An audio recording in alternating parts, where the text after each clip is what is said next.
하나님의 말씀 보겠습니다. 출애굽기 7장 1절부터 7절까지입니다. 여호와께서 모세에게 이르시되 볼지어다 내가 너를 바로에게 신같이 되게 하였으니 내 대언자가 되리니 내가 내게 명령한 바를 너는 내 형 아론에게 말하고 그는 바로에게 말하여 그에게 이스라엘 자손을 그 땅에서 내보내게 할지니라. 내가 바로의 마음을 완악하게 하고 내 표징과 내 이적을 애굽 땅에서 많이 행할 것이나 바로가 너의 말을 듣지 아니할 터인즉 내가 내 손을 애굽에 뻗쳐 여러 큰 심판을 내리고 내 군대 내 백성 이스라엘 자손을 그 땅에서 인도하여 낼지라. 내가 내 손을 애굽 위에 펴서 이스라엘 자손을 그 땅에서 인도하여 낼 때에야 애굽 사람이 나를 여호와인 줄 알리라 하시매 모세와 아론이 여호와께서 자기들에게 명령하신 대로 행하였더라. 그들이 바로에게 말할 때에 모세는 80세였고 아론은 83세였더라. 아멘. 우리 지난주에는 하나님의 이름에 관한 내용을 나누었습니다. 하나님의 이름이 무엇입니까? 전능하신 여호와이십니다. 언약을 이루시는 하나님이 여호와라는 뜻이고요. 그 언약을 이룰 만한 충분한 능력이 있다라는 면에서 전능하신 하나님이라고 했습니다. 그래서 우리는 언약을 이루시는 하나님, 전능하신 여호와를 바라보면서 기도하는 삶을 살아가야 한다라고 했습니다. 그렇게 말씀을 붙들고 기도하는 사람들의 삶 가운데 하나님의 언약이 실제로 성취됩니다. 그런데 하나님의 약속을 붙들고 이루어달라고 우리가 기도하는 것도 참 중요한데요.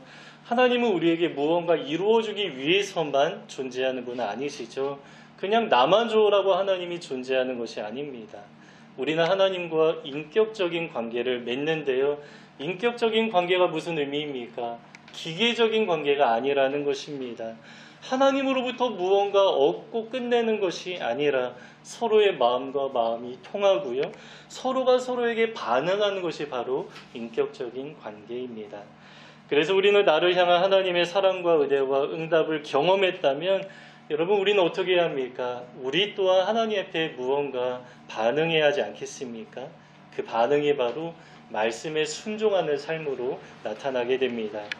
그래서 우리는 약속과 명령 이 두 가지를 잘 알아야 합니다. 하나님이 우리에게 약속하시면서 정말 크신 사랑과 은혜를 우리 삶 가운데 많이 베풀어 주십니다. 여기에 하나님의 마음이 많이 담겨 있죠. 우리를 사랑하시고요. 우리에게 많은 것들을 주고 싶어 하시는 사랑의 하나님이십니다. 그러나 하나님은 이것으로 그냥 끝나지 않고요. 우리 삶 가운데 아주 엄하게 명령하실 때도 있습니다. 그래서 우리 삶에 순종하는 삶이 꼭 필요한 것이죠. 그렇지 않으면 하나님과 인격적인 관계를 잘 맺기 어렵습니다. 여러분 우리는 하나님과 어떤 관계를 맺고 계십니까? 이 두 가지를 잘 점검해야 합니다. 하나님이 우리에게 약속하신 것을 내가 정말로 잘 누리면서 살아가고 있는지 이거 잘 점검해야 하고요.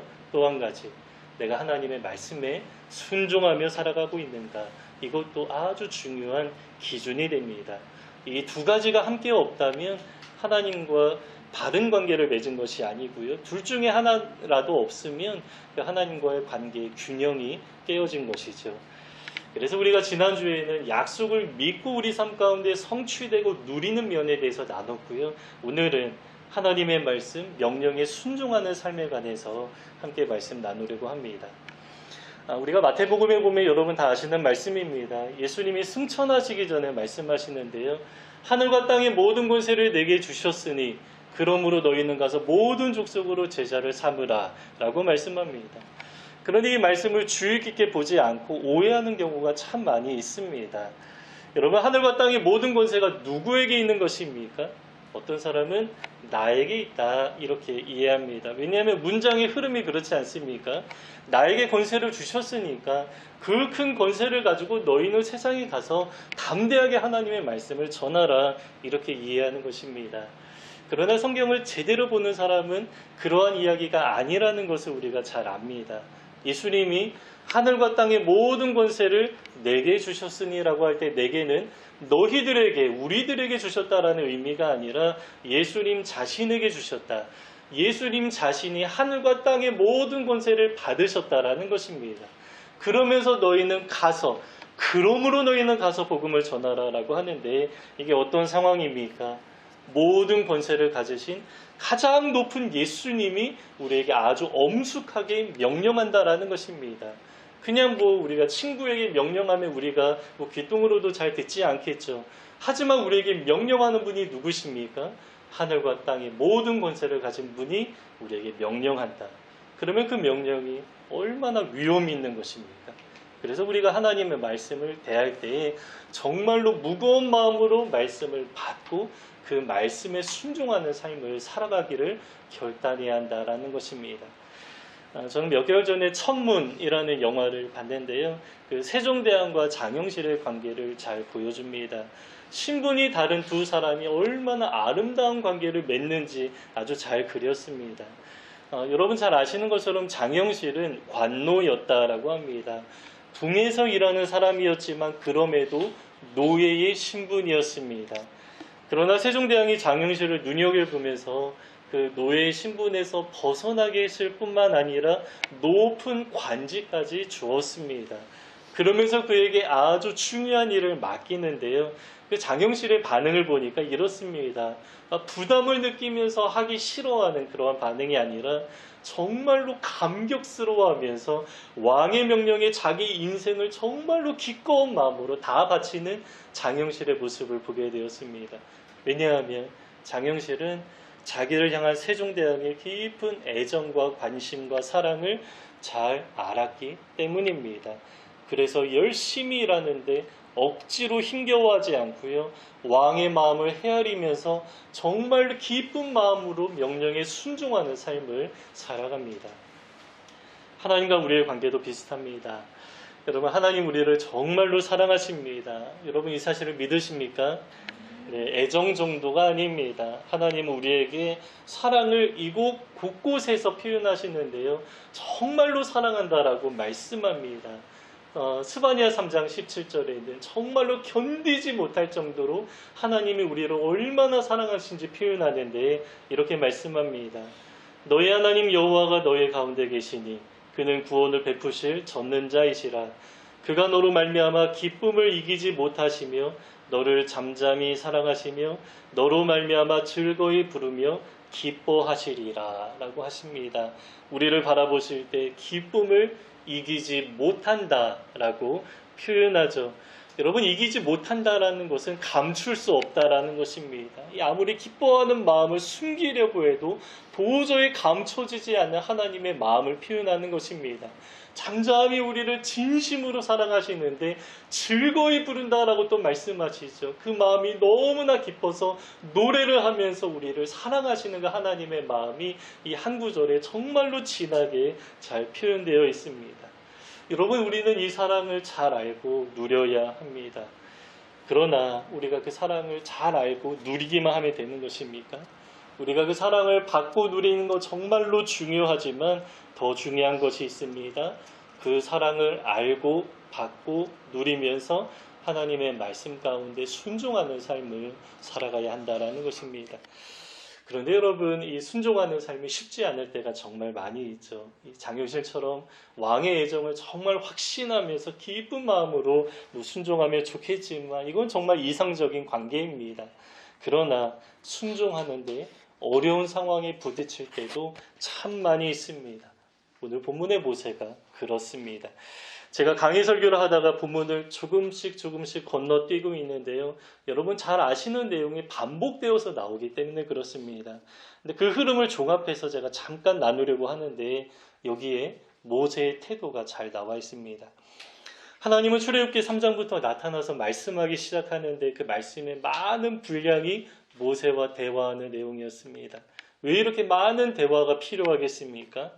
모세가 하나님의 말씀에 잘 반응하지 않기 때문에 모세를 설득하기 위한 과정이 그만큼 많이 필요했다라는 것입니다. 특히 모세의 단골 핑계가 있죠. 자기 입이 둔하다라는 것입니다. 여러분, 이 이야기를 하나님 앞에 몇 번이나 했을까요? 저는 한두 번 한 것으로 기억하는데요. 제가 흐름을 보니까 지금까지 총 4번이나 반복하면서 심지어 6장에 이르러서까지 나는 입이 둔합니다. 나는 할 수 없습니다. 이런 식으로 똑같은 핑계를 대는 것입니다. 사장에서 모세가 가장 처음 나는 입이 뻣뻣합니다, 둔합니다 라고 했는데 그때 하나님 뭐라고 말씀하셨습니까? 여러분 기억하십니까? 나는 너의 입을 지은 창조주다 이렇게 말씀하셨습니다. 그런데도 안 되겠다라고 합니다. 이집트의 언어를 내가 많이 잃어버리기 때문이다라고 하죠. 그러나 모세가 언어를 많이 잊었어도 하나님은 그 모세의 입을 충분히 사용할 수 있는 전능하신 하나님이십니다. 왜냐하면 사도행전에 보면요. 성령을 받은 제자들이 배우지도 않은 언어로 복음을 전하는 그러한 기적이 나타나죠. 여러분 이게 바로 하나님의 능력입니다. 그래서 모세가 언어를 많이 잊었어도 아예 모르는 언어도 아니죠. 하나님이 모세를 충분히 사용하시기에 충분한 하나님은 전능하신 능력이 있으십니다. 그래도 모세는 나는 안 되겠습니다. 나 말고 말 잘하는 다른 사람을 대신 보내십시오라고 요청하는데 그때 하나님이 모세의 형 아론을 붙여주시면서 내가 너를 보낸다 너의 돕는 자를 붙여주겠다라고 합니다. 그래서 5장에서는 일단 모세와 아론이 파라오 앞에서 하나님의 말씀을 전합니다. 잘 순종하는 것 같죠. 그래서 이제 말과 관련된 문제는 뭐 설득이 다 되어서 이제는 끝난 것 같은 그런 생각이 듭니다. 그러나 모세가 순종하긴 했는데 그 결과가 어떻습니까? 파라오가 노동의 강도를 높이면서 이스라엘 백성들을 더 많이 학대하게 되었습니다. 그래서 모세가 하나님 앞에 따지듯이 말합니다. 내가 순종했는데 이게 뭡니까? 어찌하여 이런 일이 나타났습니까? 어찌하여 하나님 나를 보내셨습니까? 자꾸 어찌하라고 하면서 하나님 앞에 원망하는 마음을 막 쏟아내는 것입니다. 그러나 여러분 이게 맞는 태도입니까? 하나님이 말씀하지 않으셨습니까? 이집트의 권력자들이 당분간은 너희의 말을 듣지 않을 것이다. 그럼에도 나의 말을 전하라라고 하나님 이미 말씀하셨습니다. 그러면 당분간 각오하면서 순종하기를 결단해야 했는데 그러나 모세는 그렇게 하지 않았죠. 하나님은 아주 분명하게 말씀하셨지만 그 이야기에 모세는 귀를 기울이지 않았습니다. 그냥 순종하면 막연하게 잘 되겠지. 순종하면 어떠한 역사가 나타나겠지. 이런 식으로 막연하게 기대하니까 실망감이 오히려 더 많이 커지는 것입니다.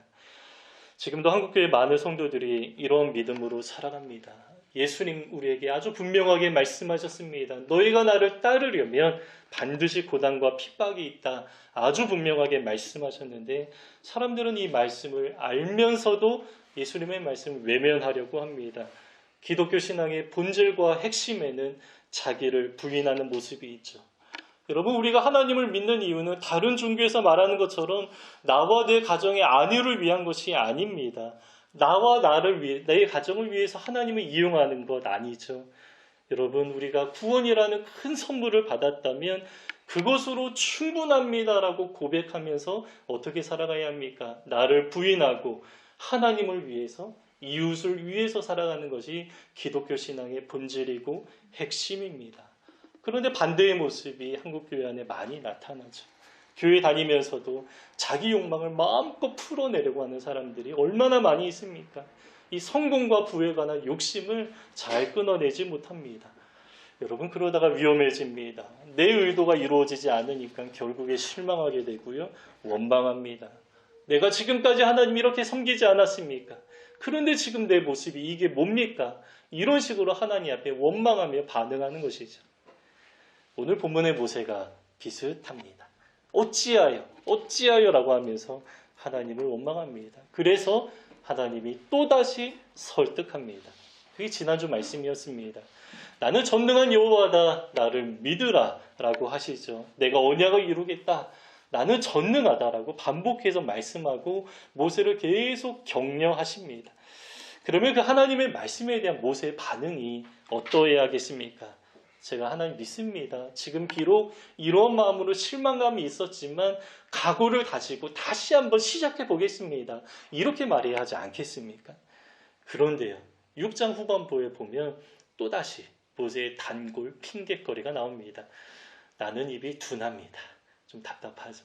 나는 안 되겠습니다. 라고 말합니다. 다시 원점으로 돌아오는 것입니다. 그럼에도 하나님은 또다시 모세를 설득합니다. 내가 너를 세웠다 라고 말씀하시는데요. 제가 지난주에 이 내용은 다 다루지 않았지만 그 6장 후반부에 보면 갑자기 족보가 나오는데 그 족보의 내용이 아론과 모세의 족보만 축약해서 나오는 내용입니다. 그 의미는 내가 너를 지명하여 불렀고 너를 세웠다. 내가 너를 세워주겠다. 너를 사용하겠다라는 의미입니다. 그런데 이렇게까지 말씀하셨습니다. 족보까지 말씀하시면서 내가 너를 세웠다 라고 말씀하셨지만 모세의 반응에는 변함이 없습니다. 새로운 핑계를 대지도 않고요. 똑같이 나는 입이 둔합니다. 나는 안 되겠습니다 라고 반응합니다. 여러분, 하나님의 입장에서 얼마나 답답하시겠습니까? 지금까지 계속 설득하셨죠. 내 차례입니다. 내가 너의 입을 지은 창조주다. 내가 아론을 준비하겠다. 나는 전능한 여호와다. 내가 너를 지명하여 불렀다. 이렇게 여러 면에서 모세에게 계속 말씀하면서 설득하시는데 모세가 잘 설득되지 않습니다. 처음부터 다시 시작해야 할 것만 같은 생각이 듭니다. 여러분, 이러한 흐름을 볼 때 우리 마음이 좀 답답하죠. 제가 아주 간략하게 말씀드렸는데요. 여러분, 4장부터 6장까지 한번 개인적으로 읽어보십시오. 이 흐름을 잘 느끼게 됩니다. 모세가 계속 똑같은 핑계를 대는데 성경이 같은 상황을 반복해서 말씀하는 것이 아닙니다. 시간이 흘러가고 있고 상황은 계속 진행되고 변화되고 있는데 모세만큼은 변하지 않습니다. 똑같은 변명을 늘어놓으면서 자꾸 뒷걸음질을 하는 것입니다. 너무 반복되는 이야기여서 좀 불필요하게 느껴지기도 합니다. 그러나 성경이 반복해서 기록했다면 여기에 의미가 있기 때문에 똑같은 이야기를 반복하는 것이죠. 여러분, 무슨 의미가 여기에 담겨 있습니까? 우리는 모세를 보면서 좀 답답하게 느껴지기도 하지만 그러나 여러분, 이것이 우리의 현실 아닙니까? 우리가 지금까지 말씀 나눈 모세의 모습을 볼 때 혹시 거울을 보듯이 내 모습이 비춰지지는 않으십니까? 하나님의 명령에 우리가 순종해야 한다 이 사실은 잘 알고 있지만 정작 우리의 삶을 들여다보면 잘 순종하지 않는 우리의 모습을 발견하기도 합니다. 순종하지 않는다는 사실을 다른 면에서 보면 어쩌면 좀 순종하기 어렵다 이렇게 좀 볼 수도 있겠죠. 만약에 순종이 쉬운 거라면 한국교회가 이러한 모습은 아닐 것입니다. 그리고 우리의 모습도 마찬가지입니다. 우리가 한국교회를 여러 면에서 비판하기도 하는데 여러분, 내가 한국교회와 다르면 얼마나 다르겠습니까?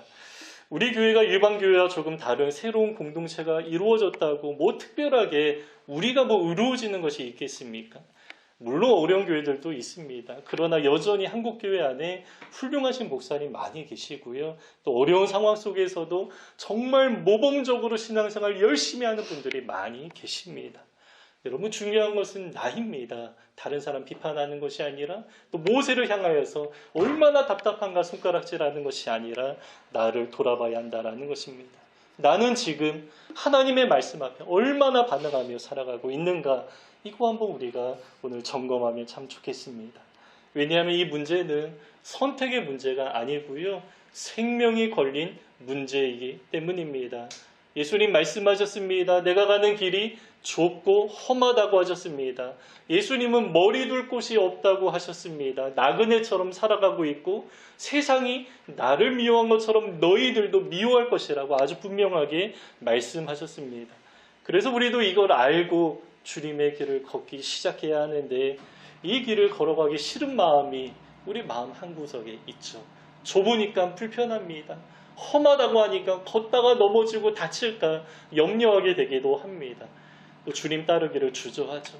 또 많은 사람들이 걷지 않는 아주 좁은 길이라고 하니까 외로운 마음이 듭니다. 어리석다고 비난을 받을 것이 또 염려되기도 합니다. 그러나 여러분, 그 길을 걸어간 길의 끝에는 무엇이 기다리고 있습니까? 좁은 길의 끝에는 영생이 기다리고 있으면서 하나님이 우리를 두 팔 벌려서 환영하고 맞을 준비를 하고 계십니다. 그러나 넓은 길의 끝에는 무엇이 기다립니까? 멸망이 기다리고 있다라고 말씀합니다. 여러분, 예수님이 우리에게 위협하고 협박하는 것입니까? 그렇지 않습니다.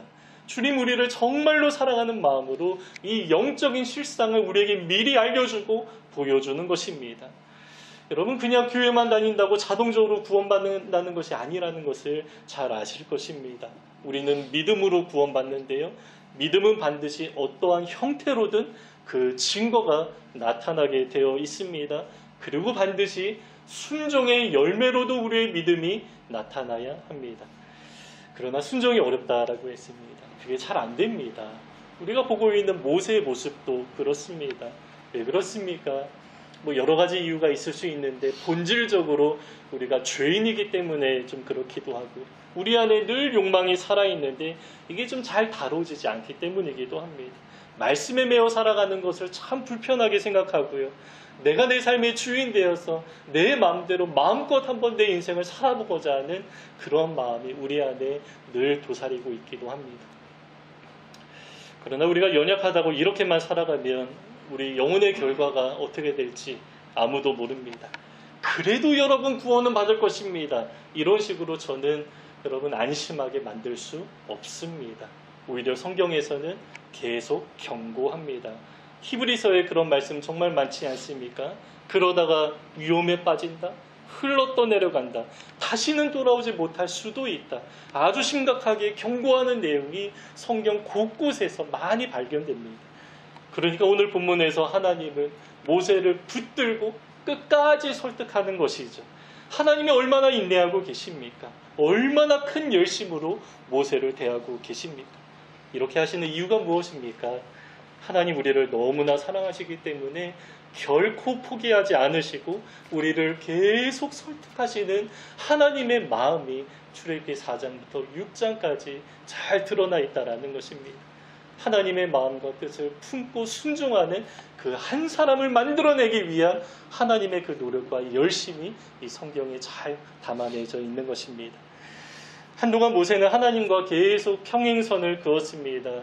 중간에 억지로 한번 순종하기도 했습니다. 순종하긴 했지만 바로 원망하죠. 그럼에도 하나님은 계속 설득하십니다. 그 결과가 어떻습니까? 하나님이 끝내 모세를 순종의 사람으로 만들어내십니다. 그 결과가 바로 오늘 본문에 있는데요. 우리 7장 6절 말씀을 같이 한번 좀 읽어보면 좋겠습니다. 우리 7장 6절 말씀 함께 읽겠습니다. 모세와 아론이 여호와께서 자기들에게 명령하신 대로 행하였더라 라고 말씀하죠. 명령하신 대로 행하였더라. 그리고요, 제가 이후에 나오는 말씀들을 좀 보았는데 이제는 모세가 같은 핑계를 대지 않습니다. 또 하나님 원망하지도 않습니다.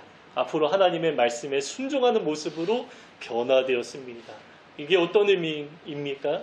마침내 하나님 앞에 설득되었다라는 것입니다. 그러면서 어떤 일이 펼쳐집니까? 6장까지는 정말로 답답한 과정을 아주 지루하게 나열하였지만 이제 7장부터는 분위기가 확 바뀝니다. 뭔가 뻥 뚫리는 것 같아요. 하나님의 역사가 지금부터 구체적으로 나타나기 시작하는 것입니다.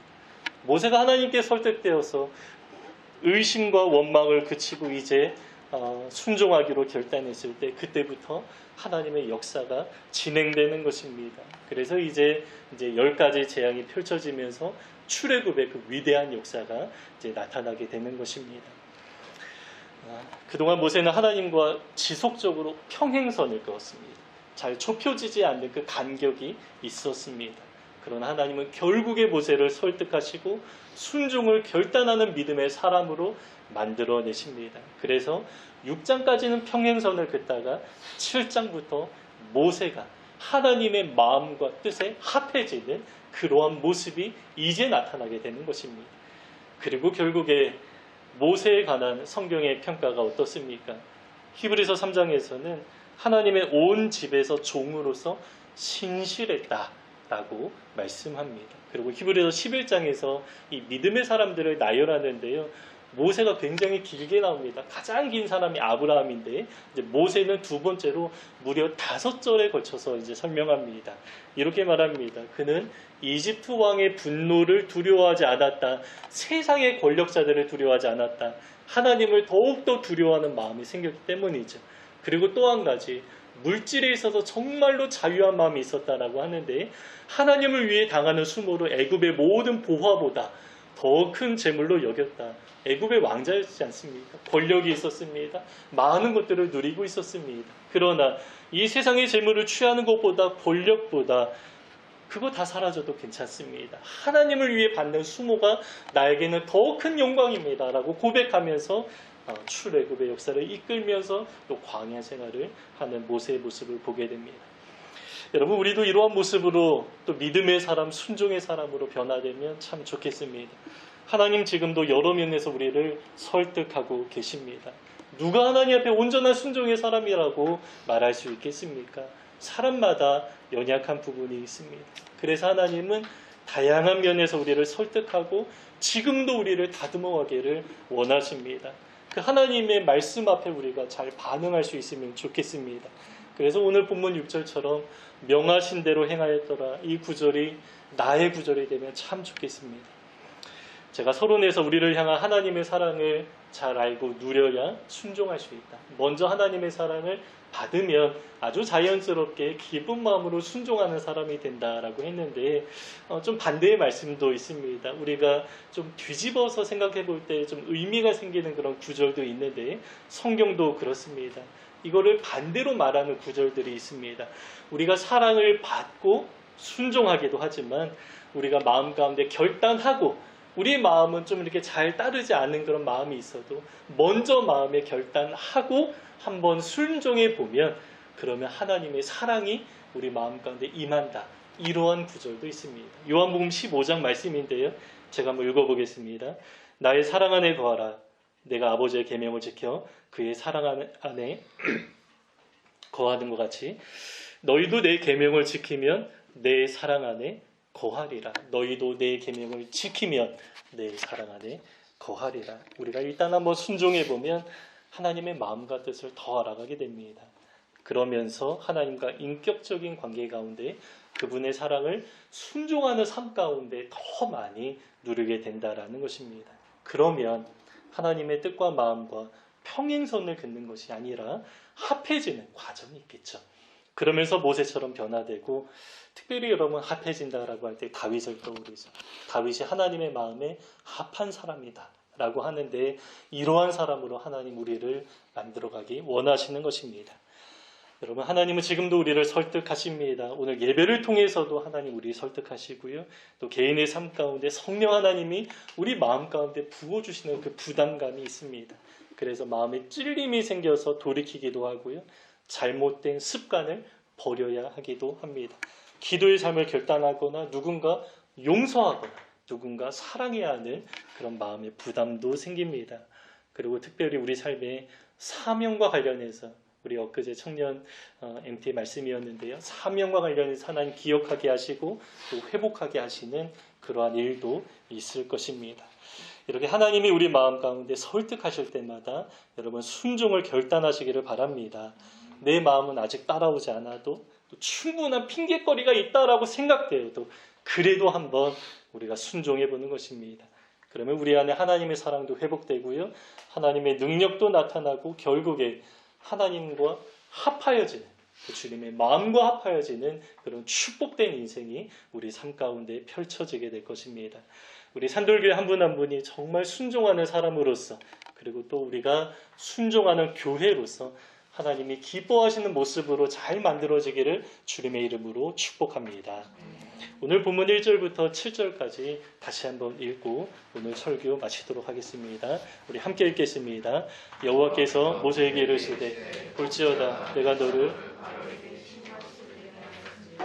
내 형 아론은 내 대언자가 되리니 내가 내게 명령한 바를 너는 내 형 아론에게 말하고 그는 바로에게 말하여 그에게 이스라엘 자손을 그 땅에서 내보내게 할지니라. 내가 바로의 마음을 완악하게 하고 내 표징과 내 이적을 애굽 땅에서 많이 행할 것이나 바로가 너희의 말을 듣지 아니할 터인즉 내가 내 손을 애굽에 뻗쳐 여러 큰 심판을 내리고 내 군대 내 백성 이스라엘 자손을 그 땅에서 인도하여 낼지라. 내가 내 손을 애굽 위에 펴서 이스라엘 자손을 그 땅에서 인도하여 낼 때에야 애굽 사람이 나를 여호와인 줄 알리라 하시매 모세와 아론이 여호와께서 자기들에게 명령하신 대로 행하였더라. 그들이 바로에게 말할 때에 모세는 80세였고 아론은 83세